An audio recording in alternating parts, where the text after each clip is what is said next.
क़याम पाकिस्तान को सिर्फ चंद हफ्ते ही गुजरे थे कि नई रियासत एक बड़े सानहे में उलझ गई। दुनिया में बहुत कम मिसालें मिलती हैं कि कोई मुल्क अपने वजूद के फौरन बाद ही जंग की लपेट में आ जाए। पाकिस्तान उन्हीं बदकिस्मत ममालिक में शामिल था। पाकिस्तान बनने के सिर्फ 2 महीने बाद भारत ने कश्मीर पर हमला किया और यूं एक ऐसी जंग मुसल्लत कर दी जो ना पाकिस्तान चाहता था और ना ही उसके पास ऐसी जंग लड़ने की तैयारियां थी। असल कहानी कुछ यूं है। कश्मीर भी उन 560 से ज़ायद रियासतों में शामिल था जिन्हें आज़ादी के बाद पाकिस्तान या भारत में शामिल होने का फैसला करना था। कश्मीर की सरहद पाकिस्तान से मिलती थी, मईशत का इन्हिसार भी पाकिस्तान पर था और आबादी की भारी अक्सरियत मुसलमान थी। इसलिए फितरी तौर पर कश्मीर का पाकिस्तान के साथ इल्हाक ही मंतकी रास्ता था। लेकिन यहाँ मंजर बदल गया। महाराजा हरी सिंह ने, जो खुद हिंदू राजा था, पसे पर्दा भारत से साजबाज शुरू कर दी। इसी दौरान उसने पाकिस्तान के हक में आवाज उठाने वाले मुसलमानों का कत्लेआम करवाना शुरू कर दिया।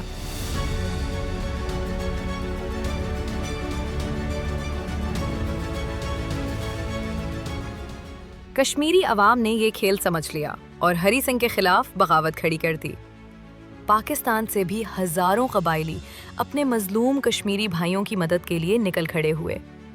जब कश्मीरियों और कबायलियों का मुश्तरका लश्कर श्रीनगर के करीब पहुंचा तो महाराजा हरी सिंह खौफ के मारे दिल्ली भाग गया और वहां जाकर भारत के साथ इल्हाक की दस्तावेज पर दस्तखत कर दिए। यही वो लम्हा था जब भारत ने पूरी मंसूबाबंदी के साथ फौजी तैयारों के जरिए अपनी फौज कश्मीर में उतार दी और श्रीनगर पर कब्जा जमा लिया। दूसरी तरफ पाकिस्तान की हालत बहुत कमजोर थी। पाकिस्तानी फौज के पास उस वक्त ना सामान्य जंग था और ना ही मुकम्मल कंट्रोल। और मजीद सितम ये कि फौज के बरतानवी सरबराह जनरल डगलस ग्रेसी ने कायदे आज़म के हुक्म के बावजूद कश्मीर में भारतीय जारहियत का मुकाबला करने से इनकार कर दिया। बाद में जब भारत पूरी तरह जम गया तो यही जनरल ग्रेसी कश्मीर में फौज भेजने पर तैयार हो गया, लेकिन तब तक बहुत देर हो चुकी थी। इसके बावजूद पाक फौज ने गिलगित, बल्तिस्तान और मौजूदा आज़ाद कश्मीर का कामयाब दिफा किया और कई अहम इलाकों को भारतीय कब्जे से आज़ाद करवाया। जब भारत को एहसास हुआ कि मैदान मुकम्मल उसके कंट्रोल में नहीं आ रहा तो वो कश्मीर का मुकदमा अक़वाम मुत्तहिदा ले गया। अक़वाम मुत्तहिदा ने इस तस्वाबे राय की करारदाद तो मंजूर की, लेकिन हैरानकुन तौर पर भारत को जारे करार देने के बजाय पाकिस्तान से कहा कि वो अपनी फौज वापस बुलाए। कायदे आज़म ने इस गैर मुनसिफाना करारदाद को मुस्तरद कर दिया, लेकिन उनकी वफ़ात के बाद वज़ीर आज़म लियाकत अली ख़ान ने अक़वाम मुत्तहिदा की करारदाद के तहत जंगबंदी कबूल कर ली और यूं 1 जनवरी 1949 को जंगबंदी हो गई। एक नौज़ायदा रियासत जो पहले ही वसाइल की कमी का शिकार थी, अभी वो कश्मीर की जंग से निकल ही रही थी कि उसे एक और बड़े सानहे ने अपनी लपेट में ले लिया। 1948 का साल था। एक तरफ नौज़ायदा पाकिस्तान संगीन हालात में जंग का सामना कर रहा था और दूसरी तरफ बानी पाकिस्तान कायदे आज़म मोहम्मद अली जिन्ना शदीद बीमारी में मुब्तला हो चुके थे। मगर बीमारी जैसी रुकावट भी कायदे आज़म को गवर्नर जनरल की हैसियत से कौम की खिदमत से बाज ना रख सकी। उनके दौरे हुकूमत में मुश्किलात बेशुमार थीं, लेकिन कौम का हौसला बुलंद था। माली बहरान के साथ साथ 70 लाख मुहाजिरीन की आबादकारी का भारी बोझ भी पाकिस्तान के कंधों पर आ पड़ा था। उन तमाम मसाइल के अलावा एक अहम चैलेंज ये भी था कि आज़ादी के वक्त पाकिस्तान का कोई बाकायदा आइन मौजूद ना था। चुनांचे आर्जी तौर पर 1935 के बरतानवी एक्ट को मामूली तरामीन के साथ नाफिज किया गया। 30 सितंबर 1947 को पाकिस्तान अक़वाम मुत्तहिदा का रुकन बना। सबसे पहले पाकिस्तान को ईरान ने तस्लीम किया और फ्रांस वो पहला मुल्क था जहां पाकिस्तान का कौमी परचम लहराते हुए दुनिया ने नौज़ायदा रियासत का खैर मकदम किया। लेकिन एक हकीकत जिससे शायद बहुत कम लोग वाकिफ हैं, ये है कि उस वक्त दुनिया के तमाम ममालिक में से सिर्फ एक मुल्क ऐसा था जिसने पाकिस्तान को तस्लीम करने से इनकार किया, और वो मुल्क था ब्रदर इस्लामी मुल्क अफगानिस्तान। یہ وہ پس منظر تھا جب قائد اعظم کی صحت انتہائی نازک ہو چکی تھی اور انہیں بلوچستان کے پرفضا مقام زیارت سے کراچی منتقل کیا گیا۔ ایئرپورٹ پر ان کی حالت نہایت کمزور تھی، لیکن افسوس کہ انہیں لینے کے لیے جو ایمبولینس بھیجی گئی وہ نہایت خستہ حال تھی اور اس میں نرس تک موجود نہ تھی۔ مزید افسوسناک بات یہ کہ وہ ایمبولینس قائد اعظم کو گھر پہنچانے سے پہلے ہی راستے میں خراب ہو گئی۔ دوسری ایمبولینس منگوانے میں تقریباً 1 گھنٹہ لگ گیا، جس دوران محترمہ فاطمہ جناح اپنے بھائی کو ہاتھ سے پنکھا جلتی رہیں۔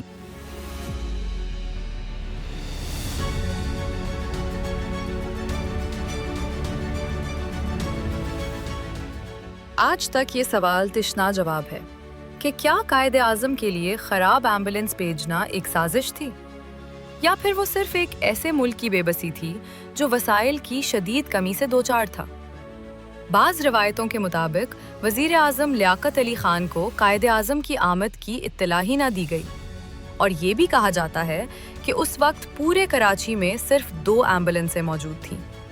ممکن ہے یہ ایک سنگین انتظامی غلطی ہو، لیکن بہت سے لوگ آج بھی اسے سوچی سمجھی سازش قرار دیتے ہیں۔ گھر پہنچتے پہنچتے قائد اعظم کی حالت بہت بگڑ چکی تھی۔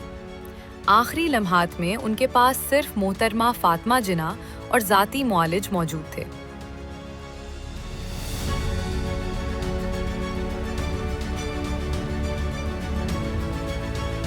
موجود گواہوں کے مطابق ان کے آخری الفاظ یہ تھے: اللہ، پاکستان، اور اسی دعا کے ساتھ انہوں نے اپنی روح خالق کے سپرد کر دی۔ قائد اعظم کے جنازے میں 6 لاکھ افراد نے شرکت کی۔ ان کی وصیت کے مطابق نماز جنازہ علامہ شبیر احمد عثمانی نے پڑھائی اور بعد ازاں خواجہ ناظم الدین کو پاکستان کا دوسرا گورنر جنرل نامزد کیا گیا۔ ادھر قائد اعظم اس دنیا سے رخصت ہوئے، ادھر اقتدار کے ایوانوں میں روایتی سازشوں نے جنم لینا شروع کر دیا۔ ایسے انتشار کے ماحول میں اگر کوئی شخصیت تھی جو قائد اعظم کے بعد پاکستان کو سنبھالنے کی صلاحیت رکھتی تھی، تو وہ ہمارے پہلے وزیر اعظم خان لیاقت علی خان تھے۔ بانی پاکستان کے انتقال کے بعد لیاقت علی خان عملاً ریاست کے مختار کل بن گئے اور ملک کی تقدیر سے متعلق نہایت اہم فیصلے کرنے لگے۔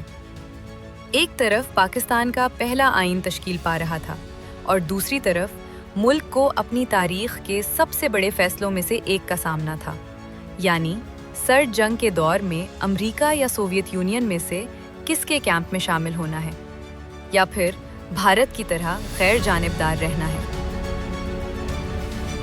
بالآخر پاکستان نے یہ تاریخی فیصلہ امریکہ کے حق میں کیا، حالانکہ غیر جانبدار رہنے کا راستہ بھی اختیار کیا جا سکتا تھا۔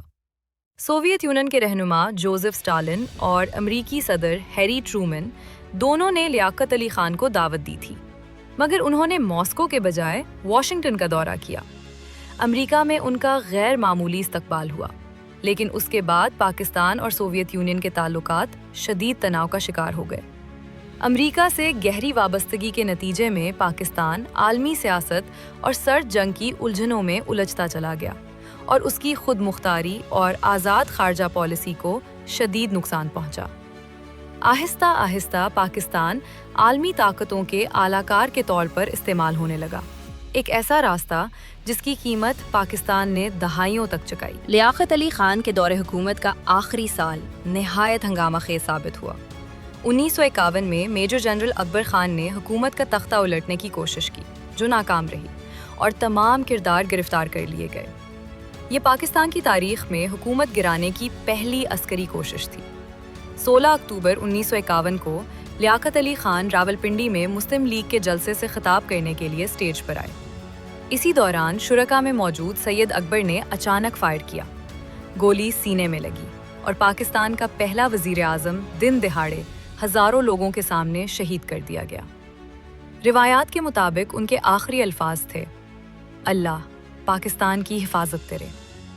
افسوسناک بات یہ ہے کہ قتل کے فوراً بعد سب سے اہم ثبوت، یعنی قاتل سید اکبر کو پولیس نے موقع پر ہی گولی مار کر ہلاک کر دیا۔ تفتیش کی سنگینی کا اندازہ اس بات سے لگایا جا سکتا ہے کہ جب لاہور ہائی کورٹ میں کیس کی فائل پیش کرنے کا حکم دیا تو ایڈیشنل ایڈوکیٹ جنرل نے حیران کن جواب دیا: مائی لارڈ، लियाकत अली खान कत्ल केस की फाइल गुम हो गई है। कत्ल की मुकम्मल तहकीकात कभी ना हो सकी। सिर्फ अफवाहें गर्दिश करती रहीं कि इस कत्ल में अमेरिका और अफगानिस्तान का हाथ है। सियासी माहिरीन का कहना है कि अगर मुल्क के पहले सियासी कत्ल की गैर जानिबदाराना तहकीकात कर ली जाती और जिम्मेदारों को कानून के मुताबिक सज़ा मिल जाती तो पाकिस्तान की तारीख आज बिल्कुल मुख्तलिफ होती। लियाकत अली खान की शहादत के बाद वज़ीर आज़म की कुर्सी एक मजाक बन गई, जिसे बार बार बदला गया, गिराया गया और नई कठपुतलियां बिठाई जाती रहीं। और इस सारी पसे पर्दा सियासत को कंट्रोल करने वाला एक ऐसा शख्स था जो जिस्मानी तौर पर मफलूज और माजूर था, मगर बदकिस्मती से पाकिस्तान का मुख्तार कुल बना दिया गया था।